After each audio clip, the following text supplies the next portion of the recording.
Hello बच्चों, welcome to Elon.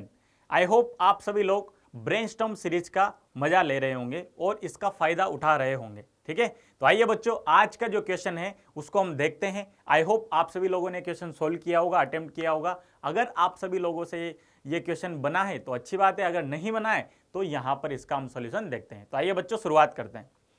तो बच्चों, ये इलेक्ट्रोकेमिस्ट्री का बहुत ही अच्छा क्वेश्चन है। ठीक है, तो क्वेश्चन आपको दिया हुआ है कि for the galvanic cell H2 gas HCl aqueous Cl2 gas the standard electromotive force that is E naught value is given by E naught equals to 1.73। यहां पर बच्चों टेम्परेचर का फंक्शन यहां पर दिया हुआ है। ठीक है, जहां पर E naught आपका वोल्ट्स में है, T आपका केल्विन में है। Now for the cell reaction the standard enthalpy change that is delta HR at 300 kelvin is. बच्चों, और आपको ये rounded off to the nearest integer निकालना है। तो सर इसको हम कैसे कर सकते हैं?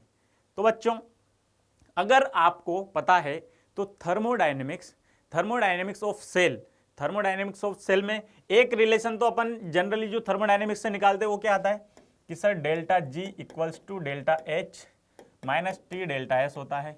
और यहाँ पर अगर नोट लगा देते हैं तो नोट लग जाएगा, हाँ कि ना? तो सर लेकिन यहाँ पर डेल्टा एस नोट के लिए तो कुछ कैलकुलेशंस दी ही नहीं हुई है। बच्चों, इसी इक्वेशन को थोड़ा सा मॉडिफाई करके जब अपन लिखते हैं तो वो इक्वेशन आ जाती है यहाँ पर थर्मोडायनेमिक्स ऑफ सेल के अंदर। वो हो जाता है आपका delta H equals to delta G naught जैसा कि जैसा रहेगा बच्चों, minus n F E naught plus n F T do of E naught by dough T at constant pressure. तो ये हमने थर्मोडायनेमिक्स ऑफ सेल में पढ़ा हुआ है बच्चों। नाउ अब हमें क्या क्या गिवन है? E naught in terms of temperature दिया हुआ है बच्चों, तो d E naught by dough T अपन निकाल सकते हैं at constant pressure. Yes sir, E naught अपने को निकालना पड़ेगा कहां पर? 300 केल्विन पर। ठीक है, तो आइए सबसे पहले अपन कैलकुलेशन कर लेते हैं। ई नोट एट 300 केल्विन निकाल लेते हैं, वैल्यूज पुट कर देते हैं बच्चों। ई नोट में यहाँ पर टेम्परेचर का वैल्यू सीधा सीधा 300 पुट कर देंगे क्या, तो कितना आ जाएगा? 1.73 minus 1.25 into 10⁻³ into 300 kelvin. Now plus 1 into 10⁻⁶ into temperature का स्क्वायर यानी कि 300 का स्क्वायर कर देंगे। ओके, इसको सोल्व करते हैं बच्चों जब अपन, तो यहां से निकल के आएगा 1.73 माइनस, यहां इसको जब अपन सोल्व करेंगे बच्चों तो 1.25 को 3 से मल्टीप्लाई करेंगे तो 3.75 हो जाएगा। और 10⁻³ यहां पर अगर इसको अपन कट करेंगे तो 10⁻⁻1 यहां पर बचेगा। तो यहां पर ओवरऑल अगर अपन देखते हैं तो 0.375 ये निकल के आता है। इसको अगर अपन सोल्व करते हैं बच्चों तो ये निकल के आ जाएगा आपका कितना? 3 का स्क्वायर हो जाएगा 9। ठीक है, 9 और 10 ये डबल 100 ये स्क्वायर करेंगे 10⁻⁴ हो जाएगा। इसको कट करेंगे तो यहाँ 10⁻⁻2 बचेगा। ठीक है, तो ये आपका निकल के आता है 0.09।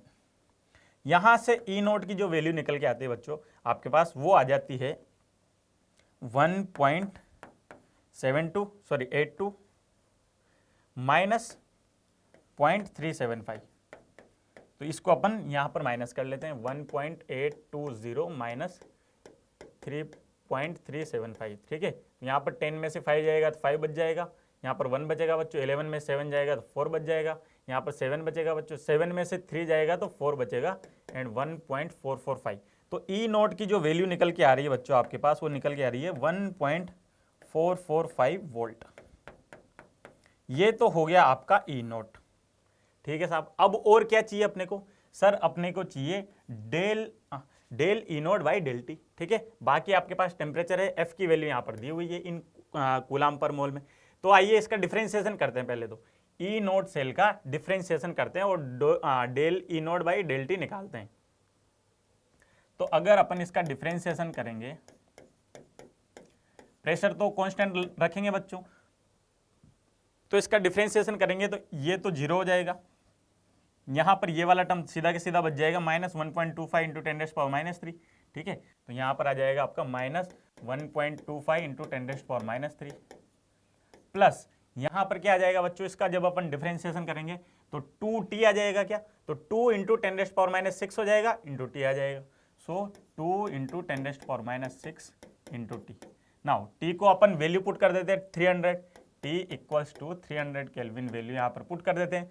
तो del E naught by del T अपन निकाल सकते हैं। कैसे आ जाएगा बच्चों, ये आ जाएगा 1.25 इंटू 10⁻³ प्लस जब अपन टी को 300 पुट करेंगे बच्चों तो क्या 600 हो जाएगा क्या, तो 6 इंटू 10⁻⁻4 आ जाएगा क्या।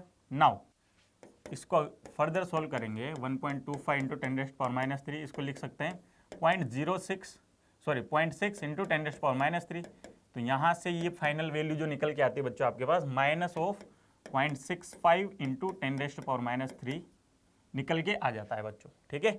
और इसका जो यूनिट आएगा वो क्या आ जाएगा, वोल्ट पर kelvin. Is it clear. Now del E naught by del T की वैल्यू आ गई है बच्चों हमारे पास, ई नोट की वैल्यू आ गई है। इस इक्वेशन में हम लोग पुट कर देते हैं, अपना आंसर आ जाएगा। तो बच्चों आइए पुट कर देते हैं। अब अभी यहां पर अपने को n का वैल्यू भी चाहिए, n का वैल्यू भी चाहिए। n का वैल्यू हमें पता नहीं है, तो यहां पर अगर अपन सेल रिएक्शन लिखते हैं, आइए सेल रिएक्शन लिख लेते हैं।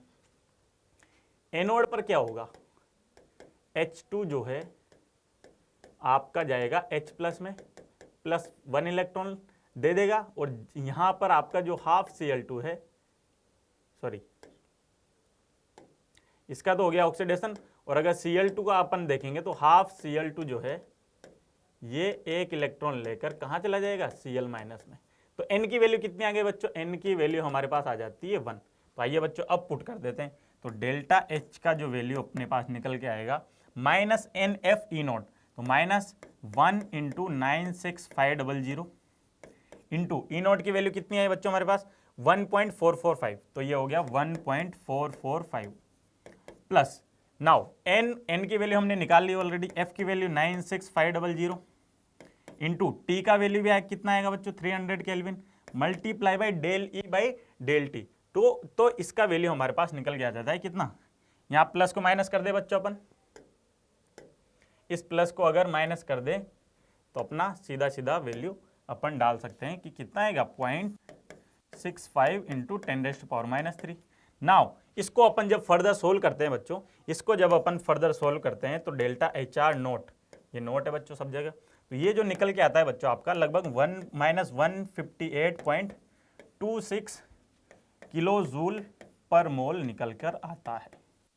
कितना निकल कर आता है, -158.26 किलो जूल पर मोल। तो अगर यहां पर हमसे पूछा गया था बच्चों कि इसको नियरेस्ट इंटीजर तक राउंडेड ऑफ करना है, तो इसका जो आंसर आ जाएगा वो कितना आ जाएगा 158 माइनस में वो भी, ठीक है। आइए बच्चों इसका आंसर देखते हैं, इसका आंसर हो जाएगा -158 किलो जूल्स पर मोल। तो आई होप बच्चों आपको ये क्वेश्चन पसंद आया होगा। और इलेक्ट्रोकेमिस्ट्री का एक ये अच्छा टॉपिक है, इस टॉपिक को जनरली बच्चे छूते नहीं है।